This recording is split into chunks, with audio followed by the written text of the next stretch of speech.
Welcome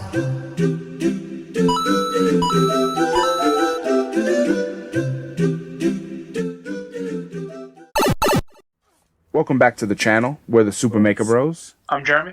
I'm Steven. And here's Rick's portal gun build. Finally, this build is done. It took about 4 years of on and off work, but yep, finally made it.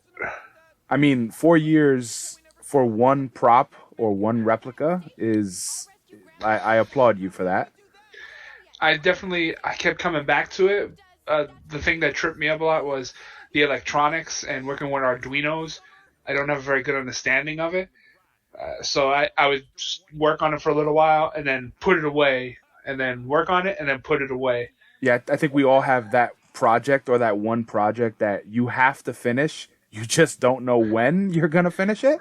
But I think for this project, I'm excited for people to see, or anyone who's a fan of Rick and Morty, I'm excited for them to see. But one thing I did want to bring up is we were featured in a webinar, and that's how, we're featured, and then we're like, you know what? Let's post the whole gambit of information that we used for the build. The webinar was called "Bringing Superheroes to Life with 3D Printing," and it was MAKERBOT. Yeah, they showcased our portal gun and one of our other builds, the Ghostbusters Neutrona wand. So it was pretty cool to be featured. I think. Yeah, to see our prop in someone else's hand, and like that terror feeling of, man, I hope they don't break it or drop it. Yeah, especially because the portal gun has the glass bulb on the top, and when we packed it, I packed it with the big air bubble packaging. Luckily, I had some from a package I received, and that was my biggest fear. I was like, man, if you take this and it breaks or it cracks, I gotta rebuild it. I gotta fix it. I gotta strip this thing out. Another 4 years are gonna go by. Oh no, I'll get it done faster this time. No question there. But I think the coolest part, besides getting featured, we got to hear a lot of questions from people who are new to making, old to making, like just the whole gambit of viewers. And we're gonna answer every single question that was asked during the webinar and on the back end of the webinar.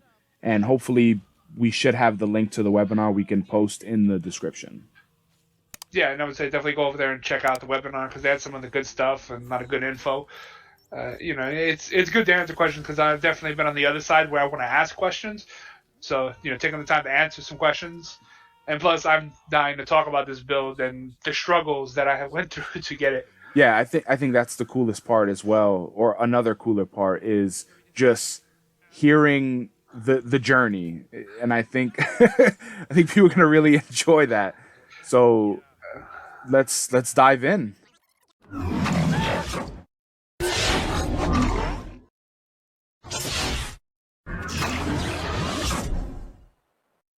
Show me what you got. Hey, where's the classic dump the parts out of the bag shot that we use?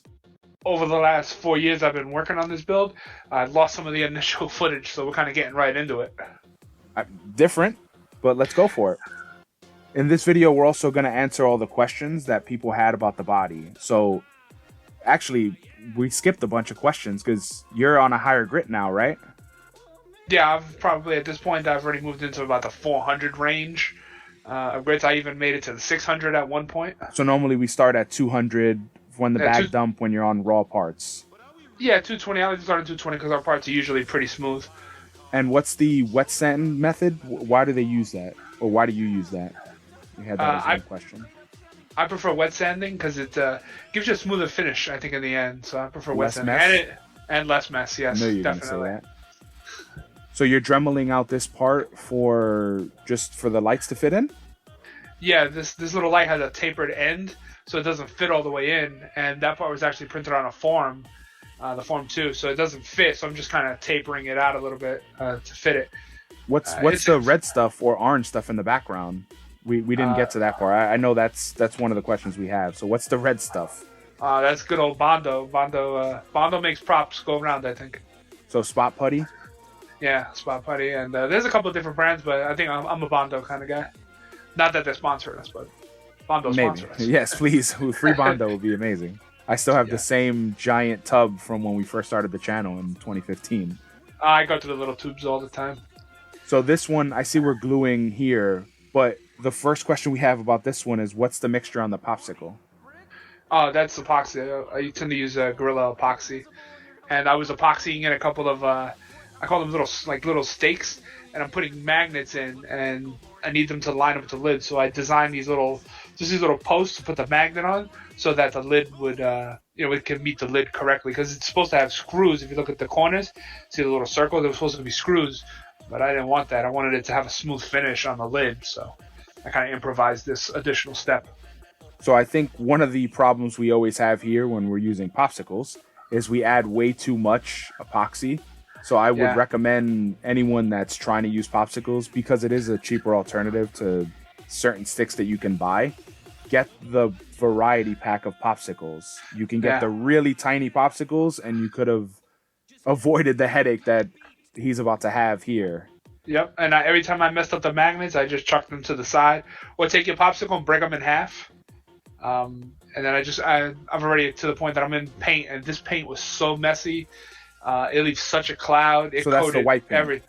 Yeah, this is white paint. This is a gloss white from Rust-Oleum from their Universal line. It's really good. It has really good texture, but the mess, my arms were covered in paint from the mist. You could see it. It's like I walked into a fog. I think another version, it's called Chalk White.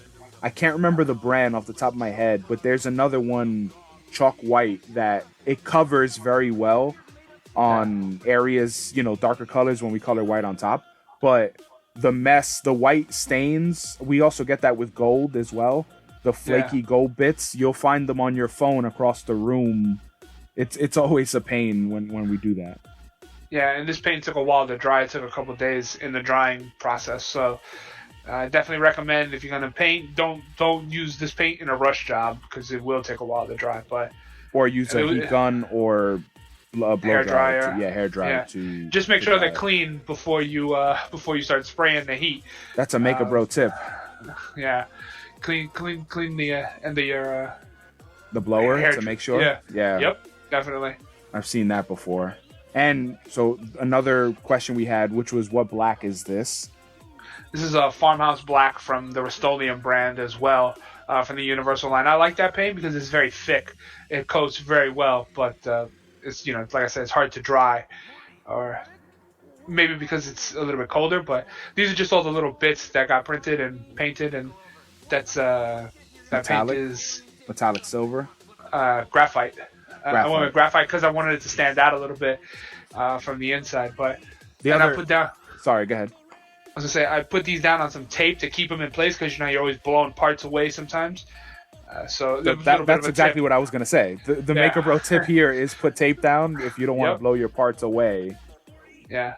So this was the initial lid, and this lid ends up getting thrown out and modified because I messed it up. And this was my first test run at trying to figure out how to get the glass in place, and it doesn't come out very well. And I end up throwing this out and redesigning the lid and just changing it to suit what I wanted it to suit. So this isn't the final lid that we're gonna see after we're chucking this one. Yeah, this one gets chucked, and this is the initial way I did it. With the cork for the glass was supposed to slot into that spot, and then it would, like using the cork as what it's supposed to do, and it would hold it in place. So I kind of measured all that out, and it ends up not working out very well. That's another cool thing that we always add is our mess ups, because no one's perfect, and we have to go through the same, even if we're considered seasoned makers, we still have to go through all the same issues that you're going to go through with paint not drying, fingerprints, everything. This is where I mess it up. The gray is going to touch the lid, and then it's over. There's no saving it. And I realized this isn't going to work. So pro tip that Jeremy made a mistake here. Don't use a thick marker like that. Use a thin tipped one.